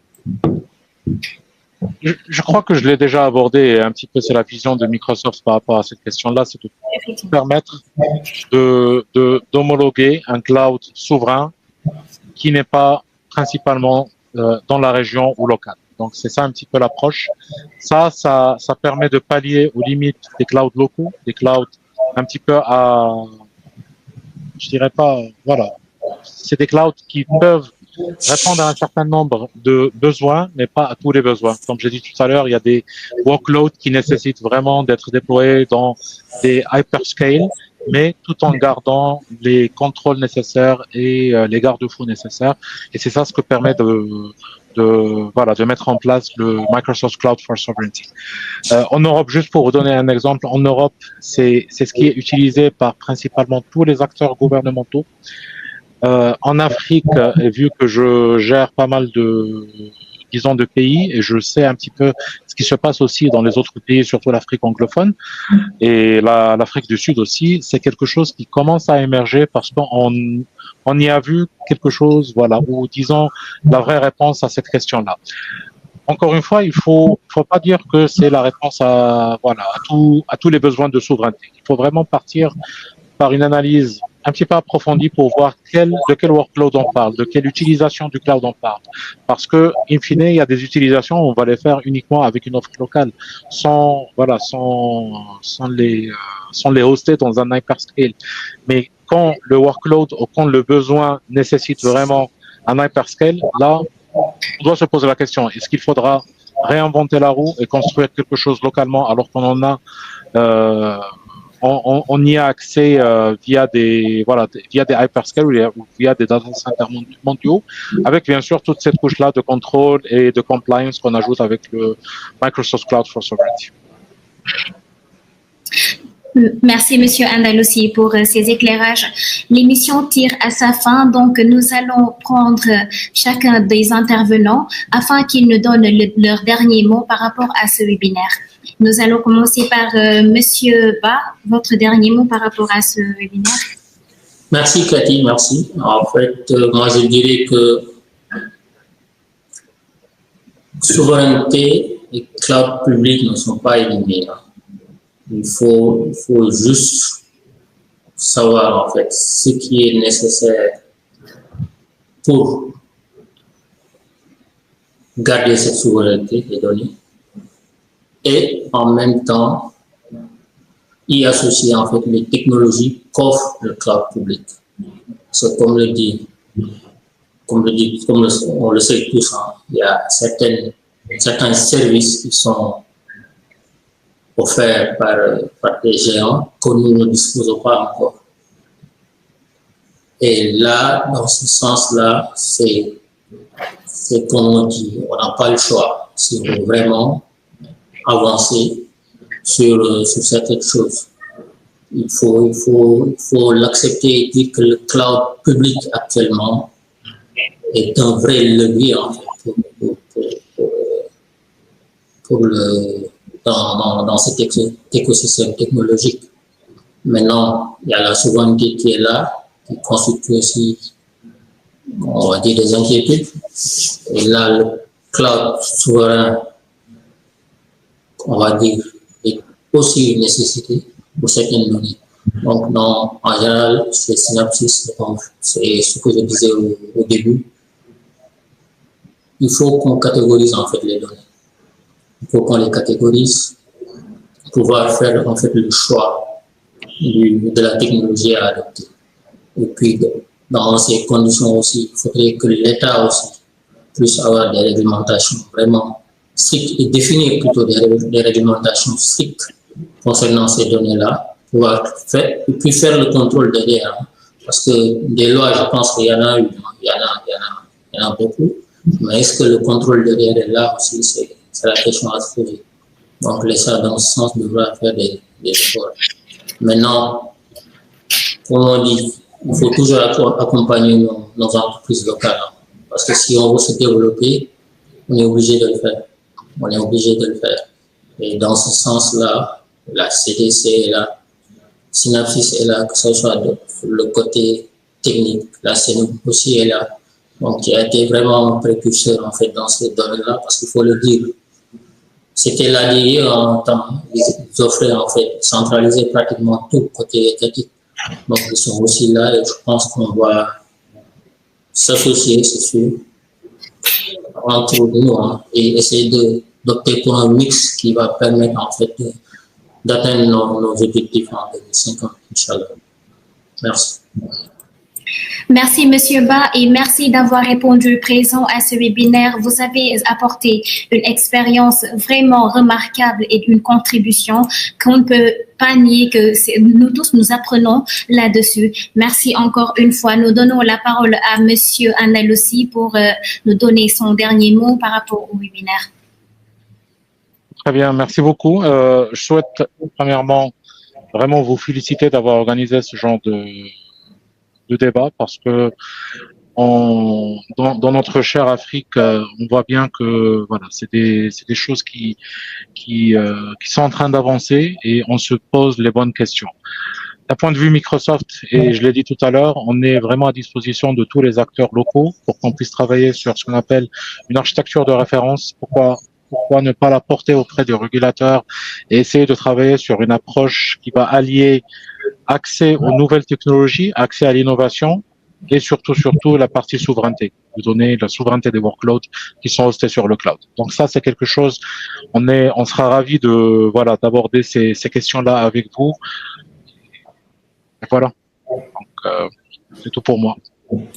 On sera ravis aussi d'échanger tous les jours avec vous parce que vous nous apportez des expériences aussi très riches et qui vont aider les gens à comprendre sur le modèle du cloud public. Merci encore à vous, Monsieur Andalussi. Et nous allons terminer avec Monsieur Palomino. Monsieur Palomino, à vous la parole pour votre dernier mot du webinaire. Merci bien. Il faut se poser les bonnes questions. Aujourd'hui, le cloud public, le cloud à l'étranger, nous vend des services à un certain prix, des fois qu'on trouve relativement intéressant. Mais il ne faut pas oublier qu'il a été designé, encore une fois, pour leur pays. Donc, ce que je veux dire par là, c'est que si on s'approprie de cette technologie-là, on peut mettre vraiment les prix qui sont cohérents avec notre population. Aujourd'hui, chez Systalink, on a designé une offre parce qu'avant de partir dans des fonctionnalités complexes que le cloud public offre, nous avons beaucoup d'entreprises, beaucoup de jeunes entrepreneurs, des vendeurs de parfums, des petites boutiques qui sont là, qui sont l'économie, le poumon de nos pays, qui n'ont aucune solution de digitalisation, ne serait-ce que d'avoir un site internet, des adresses email, une présence numérique parce que c'est cher. Nous avons designé, comme nous avons la technologie du cloud, on fait de l'hébergement web, on vous crée votre site internet très rapidement, une vitrine avec une adresse mail professionnelle pour même pas 5 000 francs par mois, avec la création, l'hébergement, la sécurisation. C'est des choses comme ça, en fait, le fait de maîtriser ça de la technologie qu'on peut faire.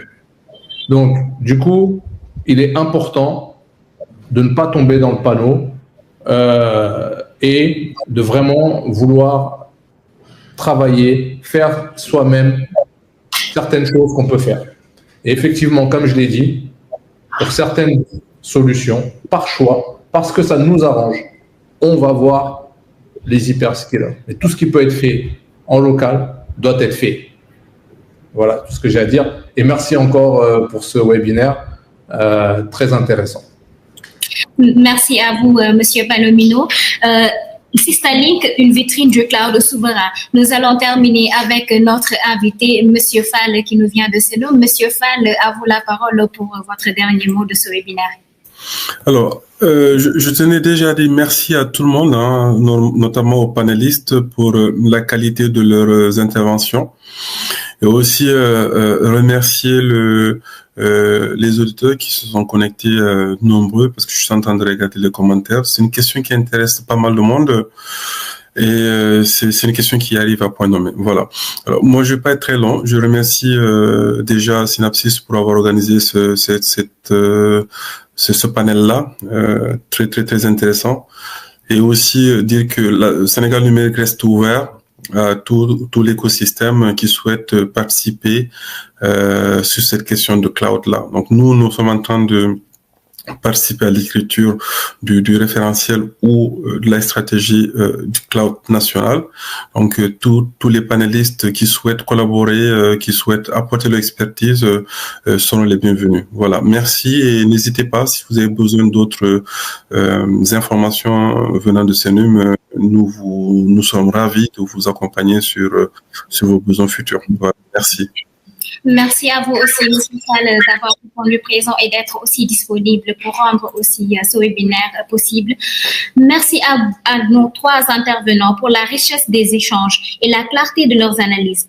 Grâce à vous, nous avons pu mieux comprendre la diversité des modèles du cloud, leurs enjeux, leur complémentarité, mais aussi les défis auxquels nos organisations doivent faire face en particulier, autour de la sécurité, de la souveraineté et l'efficacité opérationnelle. Ce débat a montré qu'il n'existe pas un modèle unique, mais différentes approches qui répondent chacune à des besoins spécifiques. Le cloud privé, le cloud public et le cloud souverain ne s'opposent pas. Ils cohabitent, se complètent et dessinent ensemble l'avenir du numérique en Afrique. Alors que nos États, nos entreprises et nos institutions avancent dans la stratégie de transformation digitale, il devient essentiel de poser ces choix éclairés, structurés et adaptés à nos réalités locales. Ces décisions définiront non seulement la performance de nos systèmes d'information, mais aussi notre capacité à protéger nos données, à garantir notre souveraineté numérique et à bâtir une économie digitale solide et résiliente. Merci également à vous et à toutes et à tous qui nous avons suivis aujourd'hui. Vos questions, vos réactions et votre présence contribuent à faire vivre cette discussion essentielle. Je suis Catherine Diao. J'ai eu le plaisir d'animer ce webinaire consacré au cloud souverain et numérique. Nous nous donnons rendez-vous très prochainement à d'autres échanges et d'autres thèmes au cœur de la transformation numérique. Merci et bonne soirée.